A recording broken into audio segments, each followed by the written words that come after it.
மாரியம்மன் என்பவர் ஒரு தமிழ்நாட்டு நாட்டுப்புற பெண் தெய்வம் ஆவார். இவர் தென்னிந்தியாவில் குறிப்பாக கிராமப்புறங்களில் பரவலாக வழிபடப்படுகிறார். தென்னிந்தியா மட்டுமில்லாமல் தமிழர்கள் அதிகம் வசிக்கும் இலங்கை, மலேசியா, சிங்கப்பூர் போன்ற நாடுகளிலும் மாரியம்மன் அதிகமாக வணங்கப்படுகிறார். கோடை காலங்களில் ஏற்படும் வெப்பத்தால் மனிதர்களுக்கு அம்மை போன்ற வெப்பகால நோய்கள் ஏற்படுகின்றன. இந்த வெப்ப நோய்கள் வராமல் தடுக்க கோடை காலத்தில் மழை பெய்து குளிர்ச்சி அடைய வேண்டும் என்று நினைத்து மழையை தர மாரியம்மனை வேண்டுவர். தமிழில் மாரி என்றால் மழை என்று பொருள். இதனால் மழையை தருவதால் இவரை மாரியம்மன் என்று பக்தர்கள் அழைக்கின்றனர்.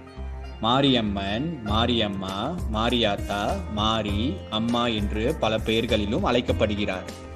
மாரியம்மனின் பிறப்பு மற்றும் வரலாற்றை பற்றி கூறும்போது பல கதைகள் கூறப்படுகின்றன. ஜமதக்கினி முனிவரின் மனைவியான ரேணுகாதேவி